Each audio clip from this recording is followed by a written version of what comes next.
Bonsoir et bienvenue pour une nouvelle émission de Buonasera Calcio. Ce soir, on va passer 30 minutes ensemble, à nouveau, pour parler un petit peu des favoris qui se sont dégagés après les huitièmes de finale aller de la Ligue des Champions. Oui, bonsoir à Forza Youth dans les commentaires. Bon, je viens ici, vu que le match n'a plus d'importance, la Juve gagne 3-0. Effectivement, il y a un match en ce moment d'Europa League entre la Juve et Nantes. Ça s'est un petit peu mal passé pour Nantes.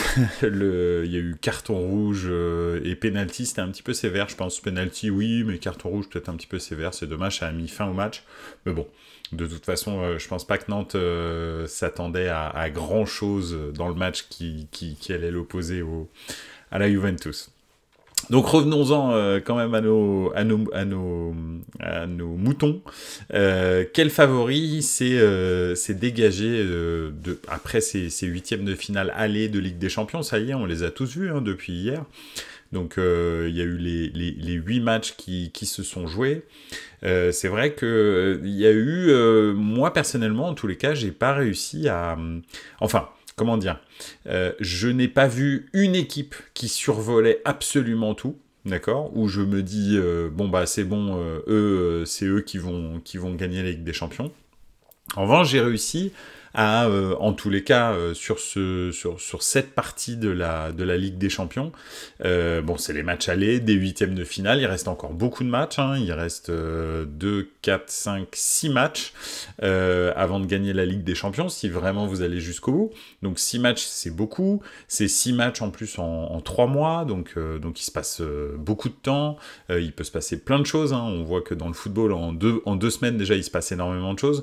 Donc effectivement, c'est très très loin. Mais si on doit tirer un bilan de ces huitièmes de finale aller, ben, j'avais envie de vous donner un petit peu ma vision des choses, vision qui moi-même me surprend, mais voilà, je préfère la partager avec vous et puis savoir un petit peu ce que vous en pensez, si vous avez envie d'en parler et de réagir.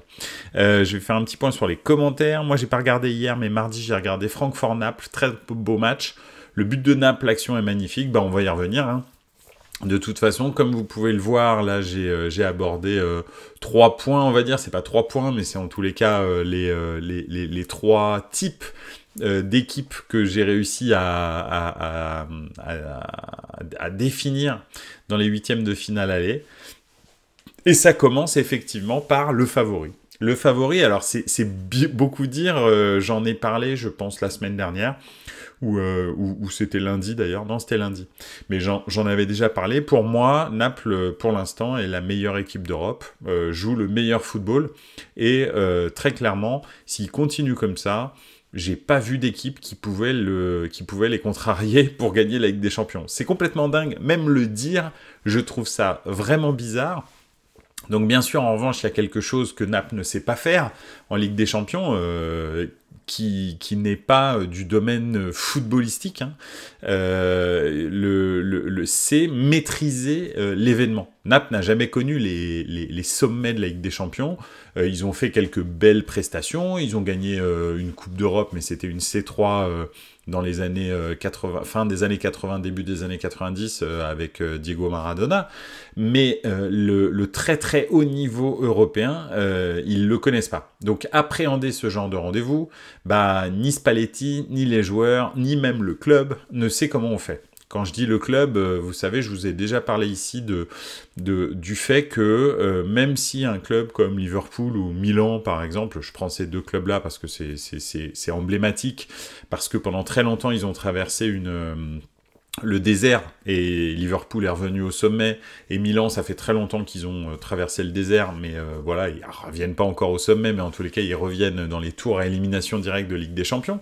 Ça fait très longtemps, même si ces équipes ont des trous générationnels et réapparaissent quelques 6, 7, 8 ans après sur la scène européenne, le club sait comment on appréhende ce genre de situation, c'est-à-dire que le magasinier, je sais pas, la personne qui va donner les chasubles, la personne qui est à l'accueil du musée du club, l'intendant, la personne qui est à la cantine, etc., eux, ils savent comment on gagne une Ligue des Champions parce qu'ils l'ont certainement vécu.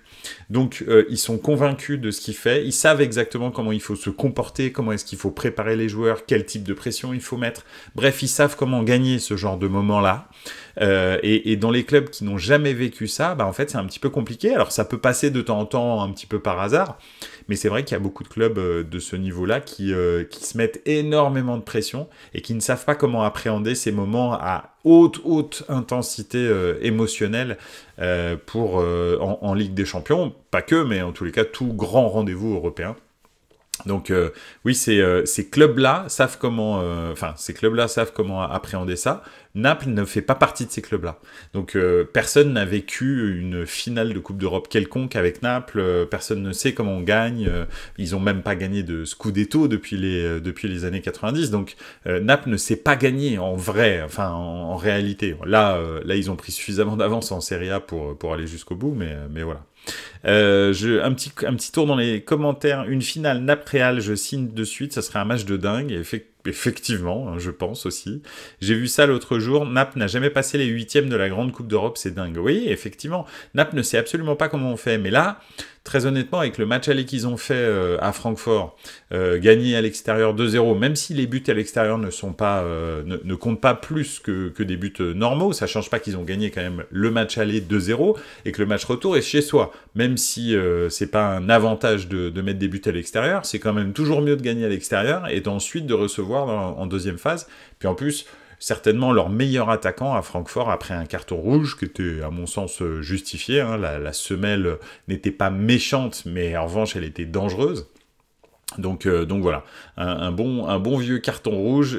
Oui, en plus Francfort a perdu Götze et Kolo Muani, ils sont suspendus tous les deux. Effectivement, Götze, c'est vrai, c'est un carton jaune qui l'a suspendu automatiquement pour le match suivant. Götze, c'est un peu le maître à jouer au milieu de terrain.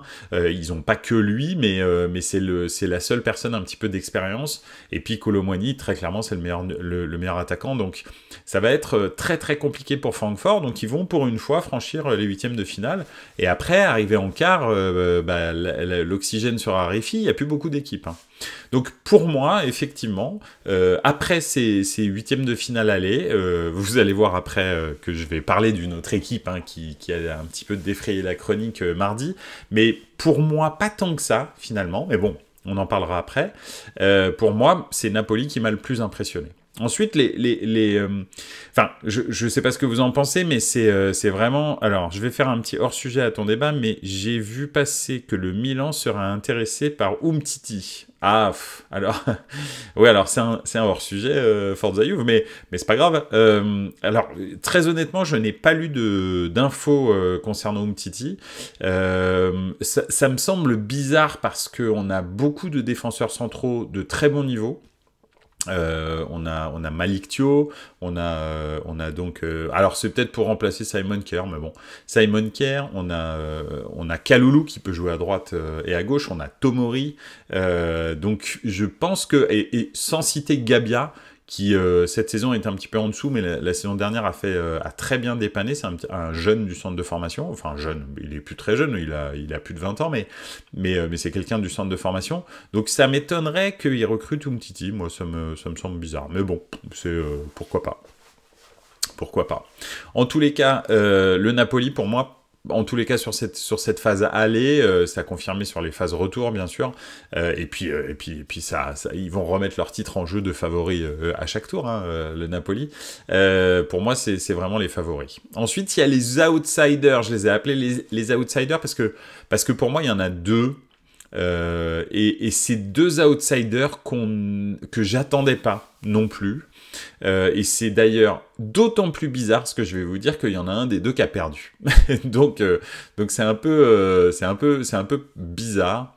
Mais c'est vrai qu'il y a une équipe qui m'impressionne, qui m'a beaucoup impressionné pendant les poules et qui a confirmé ce que je pensais d'elle en huitième de finale aller. Alors ils ont eu des circonstances de match favorables, mais c'est le Benfica. Le Benfica joue un football qui est vraiment très très agréable à voir jouer. Rafa Silva est complètement dingue. Je trouve qu'il a un niveau stratosphérique. Il a arrêté la sélection pour se consacrer au Benfica, mais il a un niveau de dingo. Ça faisait très longtemps que j'avais pas vu ça. Otamendi, c'est un vrai taulier. Au milieu du terrain, effectivement, ils ont perdu Enzo Fernandez qui est parti à Chelsea pour je ne sais pas combien de centaines de millions d'euros, hein, bien sûr. Mais ça ne change pas que le Benfica, pour moi, fait partie des très gros outsiders de la Ligue des Champions. De là à ce qu'ils gagnent la Ligue des Champions, je ne sais pas, mais sur les phases allées des huitièmes de finale, ils m'ont encore impressionné. Et donc, ils n'avaient pas non plus un adversaire dingue en face. Hein. Le FC Bruges, ils l'ont vite fait exploser. Mais ça ne change pas que ils ont gardé un très très bon niveau entre la phase allée, enfin en tous les cas la phase de poule et la reprise post-Coupe du Monde. Ils sont premiers de leur championnat, ils ont 5 points d'avance je crois sur Porto. Donc franchement, très très très très belle équipe et ça ne m'étonnerait pas de la retrouver en demi-finale. La perte de Fernandez ne se voit même pas, pardon. Il continue à tout gagner en championnat et Ligue des Champions. Ouais, c'est-à-dire que c'est une équipe qui ne perd quasi jamais. Ils ont d'ailleurs même battu le FC Porto en championnat, donc ils sont quasi invincibles. L'équipe ne perd pas, ils ont quand même terminé premier de leur phase de poule devant le Paris Saint-Germain qui à l'époque était une équipe redoutable. Pourquoi ? Parce que les 3 stars étaient ultra motivés par la Coupe du Monde. C'est plus vraiment le cas maintenant, comme vous avez pu peut-être le constater. Donc voilà, donc non, franchement, le Benfica peut faire vraiment très très très mal.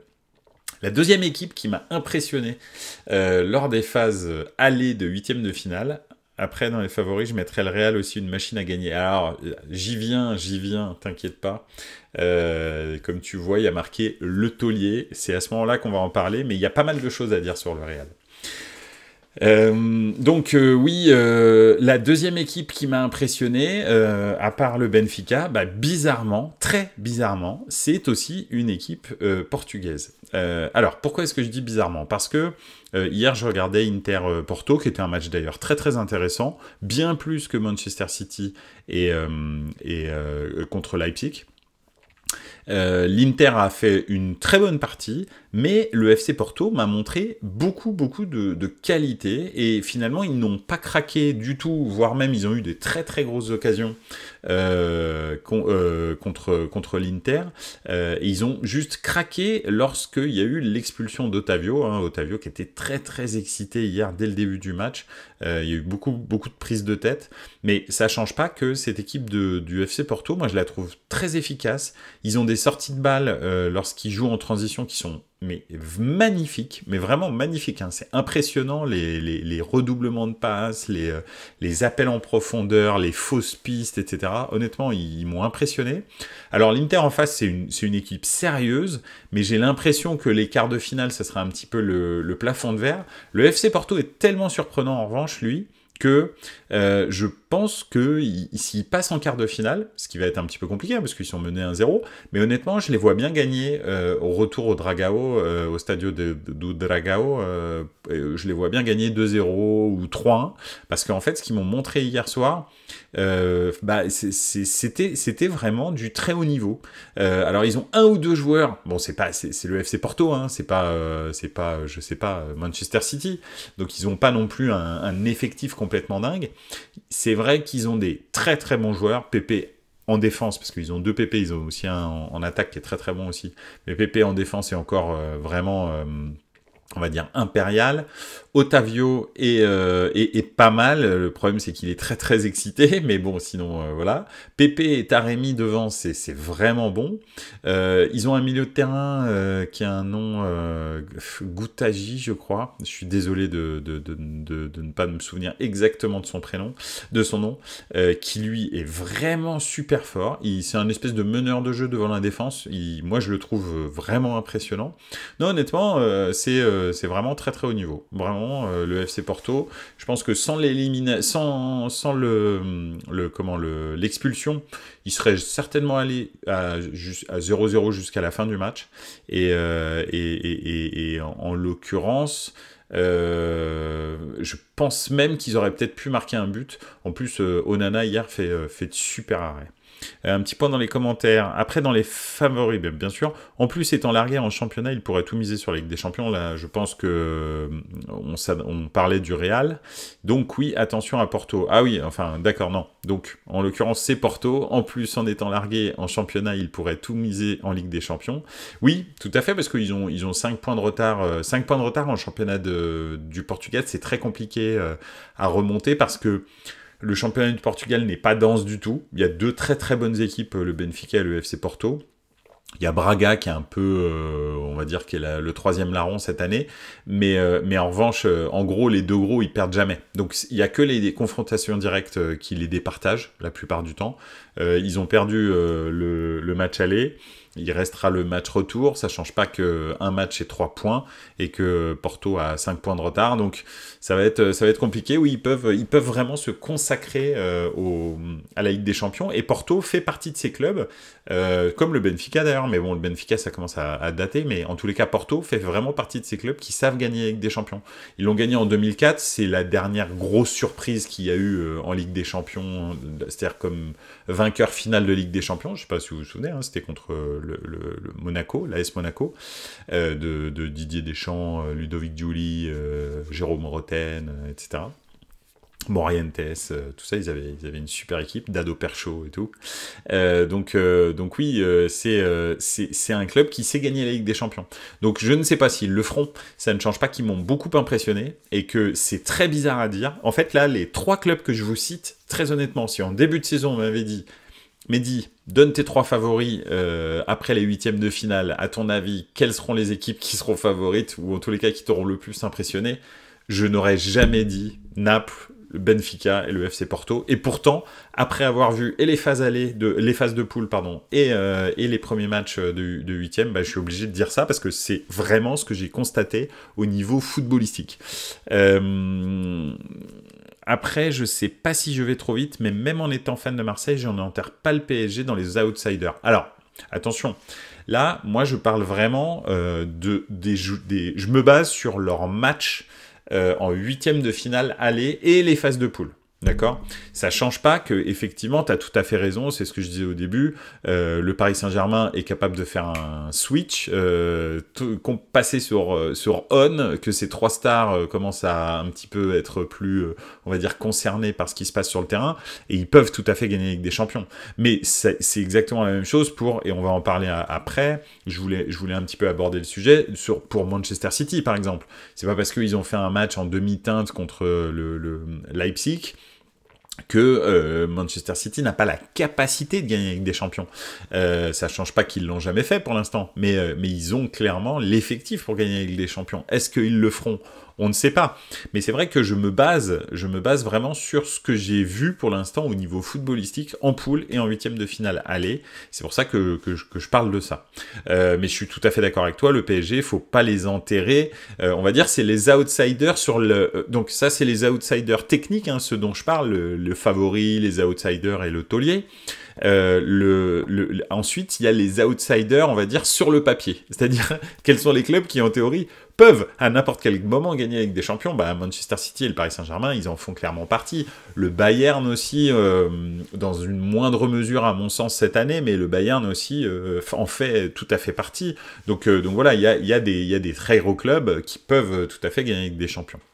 Manchester City, le problème, c'est que depuis le début de saison, ils ont des hauts et des bas. On en a parlé lundi. Ils ont quand même pas mal de bas depuis la reprise après la Coupe du Monde. Et moi, le match d'hier, en fait, possession complètement stérile en première période. D'ailleurs, ils marquent sur une erreur de relance. Hein, ils marquent pas sur une action vraiment qu'ils auraient créée.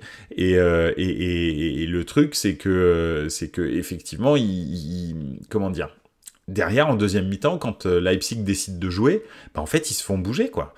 C'est vraiment bizarre, mais alors, en l'occurrence, hier, il n'y avait pas De Bruyne, et on sait l'importance qu'a De Bruyne dans le jeu de Manchester City, mais c'est vrai que c'est quand même... moi, je trouve que c'est un petit peu inquiétant, parce que Leipzig, c'est quand même pas une équipe vraiment très impressionnante, ni en championnat d'Allemagne, ni pour ce qu'elle a fait depuis le début de la Ligue des Champions, même si elle commence à être un petit peu habituée, donc maintenant elle maîtrise un petit peu les événements, mais elle n'a pas été vraiment impressionnante. Mais ce qu'elle a fait hier à Manchester City en deuxième mi-temps, c'était franchement très très bien. Hein. Donc voilà. Le match nul contre Nottingham et Leipzig pour un club de grande ambition comme City, ça fait tâche. Ouais, c'est vrai, ça fait tâche. Et ça fait pas que... C'est pas que ça, en fait, parce que c'est-à-dire que ça fait 2-3 fois qu'ils ratent les opportunités pour revenir sur Arsenal. À chaque fois que Arsenal se rate plus ou moins, bah, eux se ratent aussi. Des fois même pire, ils font des défaites, etc. Ils se sont fait, en plus ils ont pris des grosses défaites contre des clubs comme Brentford ou des trucs comme ça. Donc vraiment, je les sens pas du tout impériaux cette année, alors qu'ils ont un effectif qui est vraiment grandiose. Et ils ont vendu Cancelo au Bayern. Alors Cancelo, c'est pas non plus, je veux dire, il est bon, mais lui aussi, il a un problème de continuité. Mais Cancelo, n'empêche, c'est un vrai latéral et ils l'ont pas remplacé. Et maintenant, Manchester City, du côté de Cancelo, ils ont personne là. Par exemple, c'était Nathan Ake, le latéral hier. Donc Nathan Ake, c'est pas vraiment un piston, un latéral qui va amener le surnombre, etc. Donc je sais pas, j'ai pas l'impression que ce soit super bien géré, et puis il y a toujours cette espèce d'épée de Damoclès qui flotte au-dessus de leur tête, hein, les sanctions de la Première Ligue, donc on va voir un petit peu ce que ça donne, ça peut perturber la saison aussi. Ouais, tu me dis, après, il y a un club qui pourrait créer la surprise aussi, c'est Dortmund, ça joue hyper bien là-bas. Oui, oui et non. Ils ont des phases où c'est vrai que ça joue bien, et puis en plus ils ont des très beaux joueurs comme Bellingham, comme Brandt. C'est à peu près tout, très honnêtement. Après les autres joueurs, je trouve que c'est des joueurs un peu moyenasses, mais en tous les cas, Bellingham et Brandt, je trouve que c'est des bons joueurs. Là, je suis très content pour Sébastien Haller qui revienne sur un terrain de football après ce qui lui est arrivé avec son cancer des testicules. Mais ça change pas que Sébastien Haller, ça sera jamais quand même un joueur vraiment super haut niveau. Alors, Adeyemi, Chan et Guerreiro sont des bons joueurs. Mais Adeyemi, ok, son accélération, c'est impressionnant, mais j'ai pas encore trouvé... Quand il était à Salzbourg, en fait, je m'étais dit, wow, c'est un nouveau Haaland. Enfin, quand je dis c'est un nouveau Haaland, c'est Salzbourg nous a trouvé encore un phénomène, en fait. Et ça va encore donner un truc complètement dingue comme Haaland. Bah en fait, pas vraiment. Il trouve pas vraiment de continuité. Il a une façon de jouer qui est ultra explosive, mais il se blesse très fréquemment. Là, il s'est encore blessé ce week-end. Alors ok, il fait une passe décisive, mais ça change pas qu'il se blesse, et c'est une belle blessure musculaire, donc il sera pas là pendant un petit moment. Emre Can, c'est un bon métronome au milieu, il est quand même pas au sommet de sa carrière. Guerreiro, c'est un bon latéral, mais c'est pas non plus du top niveau. Après, Dortmund, très honnêtement, quand vous regardez, Chelsea est en peine en ce moment. Très clairement, ils sont 10e de Première Ligue, ils ont encore perdu ce week-end et tout. Et finalement, sur l'ensemble du match, honnêtement, la victoire de Dortmund, c'est boursouflé. Ça devrait pas être une victoire de Dortmund, ça doit être un match nul. Je pense que c'est vraiment le truc le plus juste, voire même peut-être une victoire de Chelsea en termes de nombre d'occasions, etc. Je pense que ça aurait été plus juste. Et c'est en ça que je dis que Dortmund, bah c'est pas non plus... moi, ils m'ont pas impressionné contre Chelsea.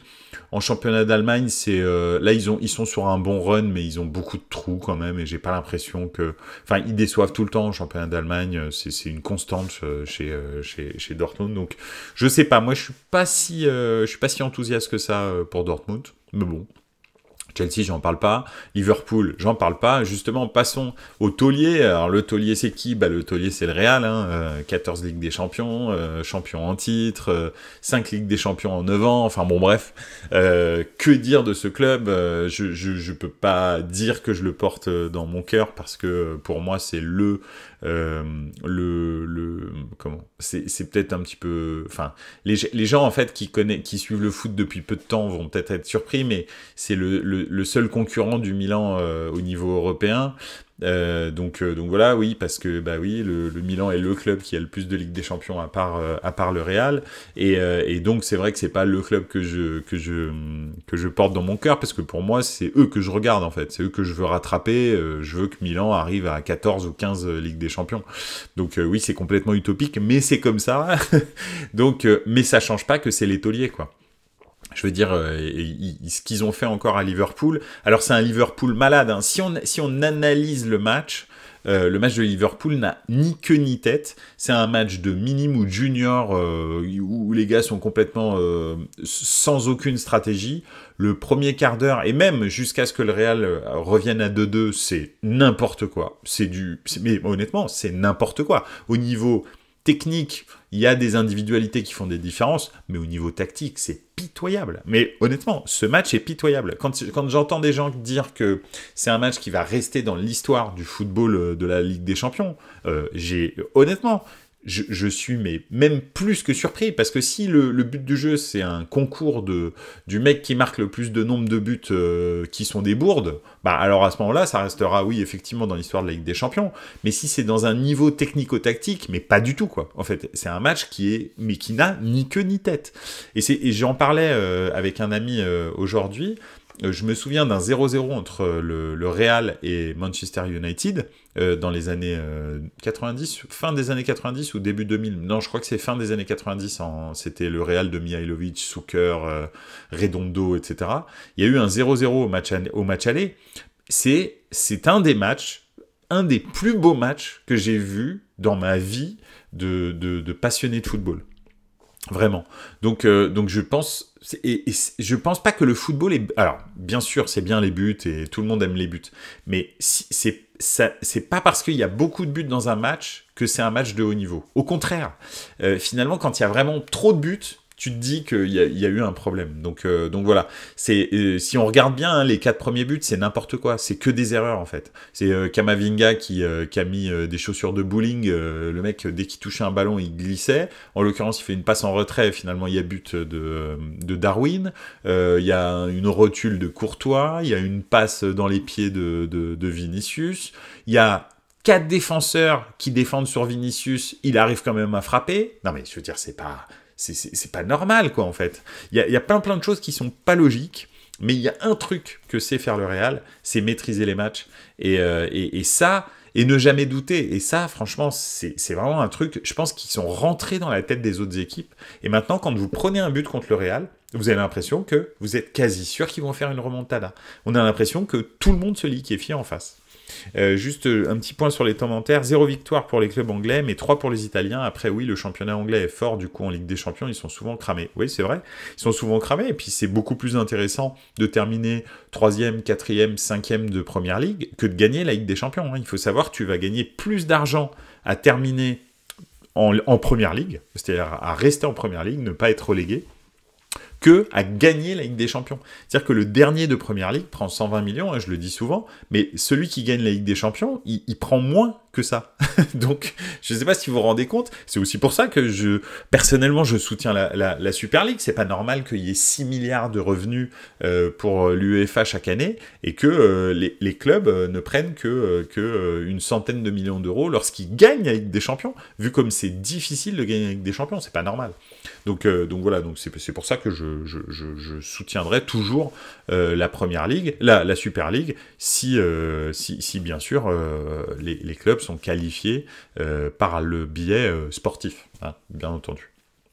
Donc voilà, ou sauf si le Milan est qualifié chaque année. Non, je rigole, c'est une blague. Donc voilà, donc c'est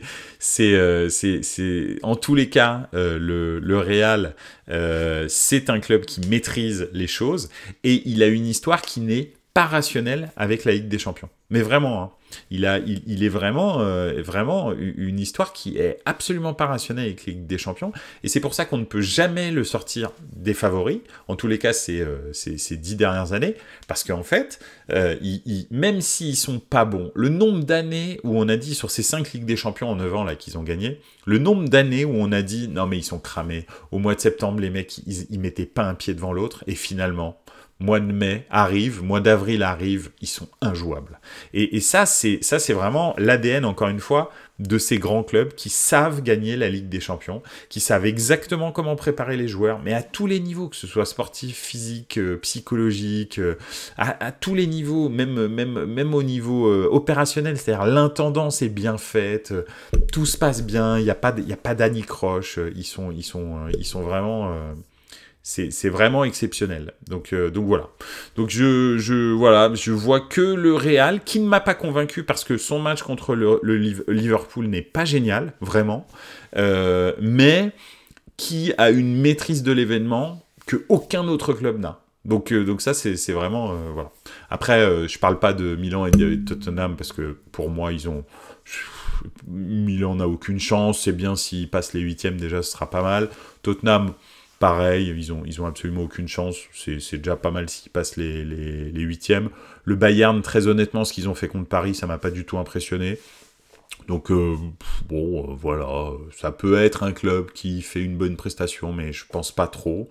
Donc, c'est pour ça que je voulais un petit peu vous parler de ça, parce que j'ai pas du tout été impressionné par les gros clubs d'habitude.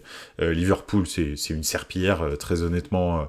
Ce qui se passe en Première Ligue depuis le début de saison, c'est pas du tout un hasard quand on voit le match contre le Real.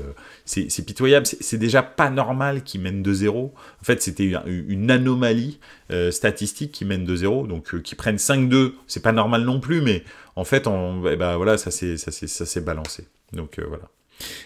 Du coup, alors surtout l'Europa League, pas facile à gagner et tu gagnes des clopinettes. Ouais, c'est vrai ça. Ça c'est vrai que tu gagnes l'Europa League, tu tapes tous les reversés de la Ligue des Champions. T'as quand même maintenant des très belles équipes qui sont en Europa League, hein, parce que c'est les 5e, les 4e et 5e, alors en tous les cas les 5e ou 6e des grands championnats, donc c'est chaud. Et puis finalement tu gagnes que dalle, quoi. Alors excepté oui, une belle épopée pour tes supporters, mais financièrement, c'est pas terrible. Du coup, la Super League, oui, à fond. En Espagne, j'aime le Real. Le fameux contre City, j'avais arrêté de regarder. Je vais sur Twitter et je vois des buts du Real. J'en croyais pas mes yeux. Ah oui, le match de l'année dernière, effectivement, était complètement dingo. Bon, en même temps, tous les matchs à partir des huitièmes de finale, les matchs retour du Real, tous étaient complètement... c'était hors du temps. Enfin... Je veux dire, c'était illogique, le Real s'est fait dominer par tout le monde pendant toute la campagne. Même en finale, Thibaut Courtois fait 7 ou 8 arrêts. C'est absolument pas normal que Liverpool ne gagne pas la Ligue des Champions, en fait. Non, franchement, c'est n'importe quoi. L'emprise psychologique, même limite ésotérique, qu'a le Real sur cette Ligue des Champions. Je sais pas combien de temps ça va durer encore, mais en tous les cas, voilà, ça existe.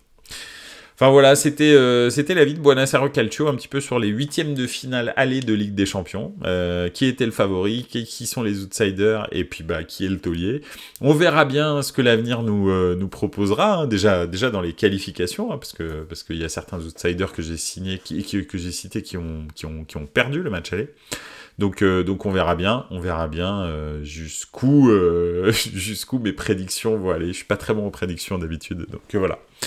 En tous les cas, merci beaucoup d'avoir suivi Buonasera Calcio, encore une fois. N'oubliez pas, vous pouvez revoir la vidéo sur Twitch, bien sûr. Sur la chaîne YouTube aussi, maintenant, vous pouvez revoir le live en entier. Donc, n'hésitez pas à aller sur la chaîne YouTube et à vous abonner, à mettre des petits pouces. Et puis sinon, en podcast, hein, sur Apple Podcast, sur toutes les plateformes de streaming audio. Donc voilà, merci beaucoup, merci à toi, Forza Youth, d'avoir été là, merci pour tous tes commentaires, et puis je vous souhaite tous une excellente soirée, et on se retrouve lundi soir. Ciao ragazzi, ciao.